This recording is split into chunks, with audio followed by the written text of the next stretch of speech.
Tribun News Today.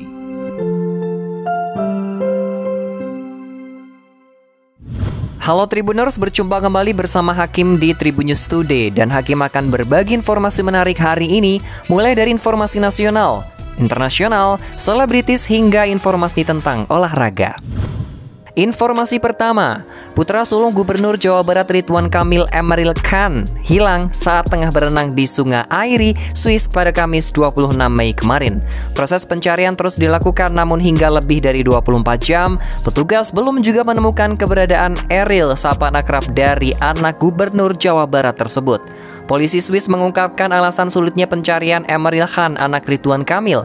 Menurut pihak kepolisian setempat, ada dua alasan pencarian sulit untuk ditemukan. Saat dihubungi oleh kontributor Kompas.com di Swiss, Krishna Dianta Akasa, pada Jumat 27 Mei kemarin, Humas Polisi Bernd Patrick Jean menerangkan ada dua alasan, yaitu yang pertama adalah sungai yang ada di area tersebut sekarang sedang keruh karena lelehan salju. Itulah sebabnya mengapa pencarian selama lebih dari 24 jam sejak anak Ridwan Kamil hilang belum membuahkan sebuah hasil.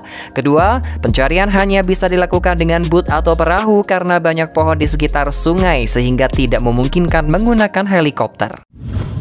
Informasi kedua, pemerintah Jepang tetap mewajibkan para pelancong atau turis untuk menyertakan sertifikat vaksinasi COVID-19 jika hendak memasuki negara tersebut. Sementara itu, hasil tes PCR tidak dibutuhkan lagi mulai Juni mendatang. Selain itu, walaupun turis termasuk kelompok status biru, misalnya saja Indonesia, bukan berarti sama perlakuannya saat memasuki Jepang. Indonesia sudah masuk ke dalam grup biru yang tinggal memperlihatkan sertifikat vaksinasi tersebut. Namun apabila WNI tersebut 14 hari belum tiba di Jepang, berada di negara grup merah misalnya di Albania, Fiji, Pakistan, Sierra Leone, maka akan diberlakukan sebagai grup merah. Seperti diketahui, Albania, Fiji, Pakistan, dan Sierra Leone termasuk grup merah oleh Jepang, sedangkan Indonesia bersama negara lain sudah termasuk grup biru dengan mudah bisa masuk ke Jepang. Informasi ketiga, teka-teki siapa yang menjadi Putri Indonesia 2022 akhirnya terjawab sudah. Laksmi Syari Denif Suwardana, perwakilan dari Provinsi Bali, terpilih menjadi juara Putri Indonesia 2022. Dengan demikian, perempuan yang akrab disapa Laksmi ini akan mewakili Indonesia di ajang Miss Universe 2022. Momen ini terjadi dalam Grand Final Putri Indonesia 2022 yang digelar pada Jumat 27 Mei 2022. Sementara itu, runner-up 1 Putri Indonesia 2022 diraih oleh finalis dari DKI Jakarta 5, Cindy May McQuire. Dengan demikian, Cindy May McQuire dinobatkan sebagai Putri Indonesia Lingkungan 2022 dan akan mewakili Indonesia dan maju ke Miss Internasional. Wakil dari Jawa Timur, Adinda Kresheila, didaulat sebagai runner-up 2.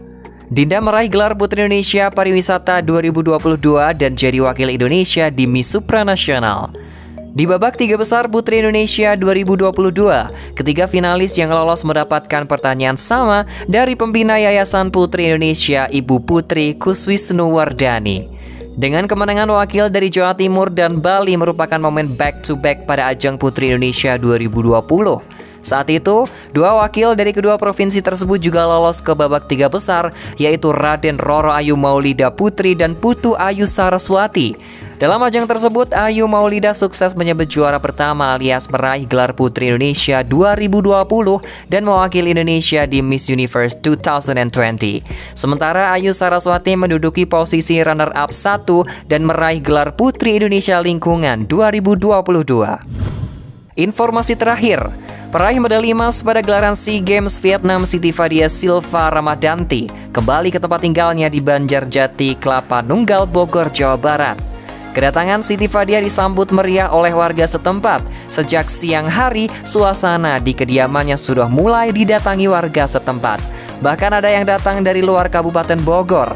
Siti Fadia yang baru saja tiba terlebih dahulu singgah di kantor desa Bantarjati untuk menghadiri acara penyambutan oleh pemerintah desa dan kecamatan setempat. Siti Fadia yang baru saja tiba terlebih dahulu singgah di tempat tersebut dan pada acara itu turut hadir keluarga Siti Fadia termasuk kedua orang tuanya. Ketika ditanya tentang permintaan dari sang buah hati yang baru saja mengukir prestasi manis tersebut, Sri Sunarti sebagai ibu dari Siti Fadia tertawa kecil. Siti Fadia memang sudah sejak kecil di bangku SD memang sudah sering menorehkan prestasi. Dari kelas 3 SD ia sudah mengikuti ajang Olimpiade Olahraga Siswa Nasional tingkat Kabupaten Bogor. Siti Fadia mengaku sangat senang atas sambutan yang diperuntukkan untuk kedatangannya. Ia juga mengucapkan terima kasih kepada warga yang telah rela menunggu untuk menyambut kedatangannya. Demikian 4 informasi terupdate hari ini dan jangan lupa untuk terus mendengarkan Tribun News Today hanya di Spotify, Tribun News Podcast dan juga YouTube tribunnews.com. Tetap patuhi protokol kesehatan 3M dengan memakai masker, mencuci tangan, dan menjaga jarak serta menjauhi kerumunan. Saya Hakim pamit, salam sehat untuk semua dan sampai jumpa. Tribun News Today.